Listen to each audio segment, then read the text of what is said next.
Welcome to CPE 350, Chapter 8, Binary Mass Transport, which will include both diffusion and advection. We're going to cover Section 8.1 and Example 16 in this video. The learning outcomes for this chapter include being able to write expressions that combine advection and diffusion. We're going to define the velocity of a species, which is somewhat different from the velocity of a mixture. We'll explain how diffusion is calculated relative to the average velocity, and describe some of the characteristics of a boundary layer. So total mass flux combines both diffusion and advection. So diffusion is the slow, stochastic process, and advection is more like flow. The symbol for total mass flux is N. It's lowercase if we're talking about mass, and it's uppercase if we're talking about moles. So again, our mass flux is kilograms per meter squared per second. Density is just the density of the composite mixture. For this chapter, we're only looking at binary mixtures, so it's going to be the average density of components A and B. The velocity of species A is not identical to the bulk velocity, and we'll get into that, but the mass fraction is as we expect it. So in example 16, we're going to look at how the velocity of a species differs from the bulk velocity. We've got a binary mixture of A and B with an overall density rho flowing through a tube, and we know the flow rate there, and we know the area of the tube. We also know the weight fractions of A and B, and the question asks, what are the species velocities?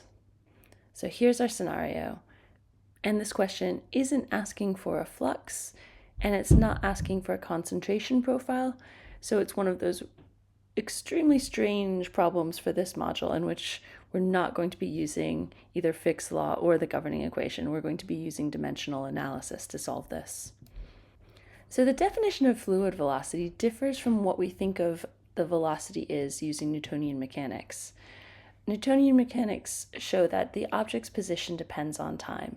So if we're looking at the velocity of a car, its x position is some function of time, and the velocity is that time derivative of x.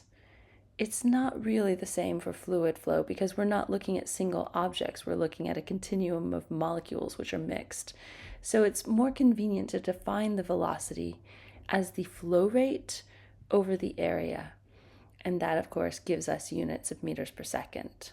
If we're looking at the flow rate for species A, the velocity of A is just going to be the flow rate of A over the area of the tube. The problem is we don't know what the volumetric flow rate of A is, and so we have to expand it into some constants that we will be able to characterize. So the volumetric flow rate of A is going to be the total volumetric flow rate times the volume fraction of A, and we usually use phi as a volume fraction parameter.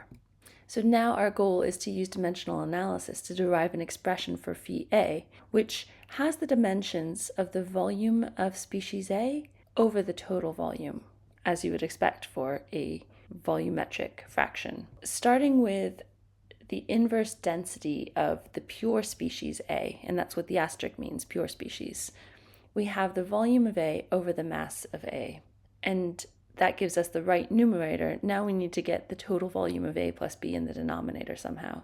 So we'll multiply by the mass fraction, and that gives us the chance to cancel out those mass of A terms. And again, to get the volume of A plus B in the denominator, we need to multiply by the total density of the mixture, and that gives us the correct units and dimensions for the volumetric fraction of species A.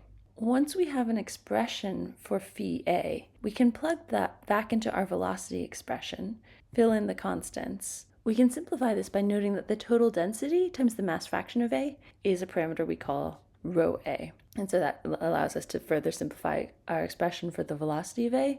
And similarly, we can write the analogous expression for the velocity of B. Again, the velocity of A can be different from the velocity of B, even though they're in the same fluid mixture, because they're present at different abundances. So what is the velocity of the fluid that we measure? So we'll start with our definition for total mass flux. And the subscript total means in our binary situation, we're considering both A and B fluxes. And that's the total density of the mixture times the total velocity of the mixture, which is the velocity that we're able to measure. And dimensionally, we've got a mass flux on the left-hand side, density, and a velocity on the right-hand side, so the units work out. So this expression is equal to the sum of total fluxes for A and B. And so again, this total flux term includes both diffusion and advection for both species A and B. We can expand this based on our previous definition of NA, and then we can rewrite this in terms of mass fractions and total rho so that we're able to factor this as rho times a quantity. And by inspection, if we compare this with our total flux expression, we see that the terms inside the parentheses must be equal to velocity. So we have that velocity is actually the mass fraction weighted velocity of the two individual species. And so that's how we define velocity.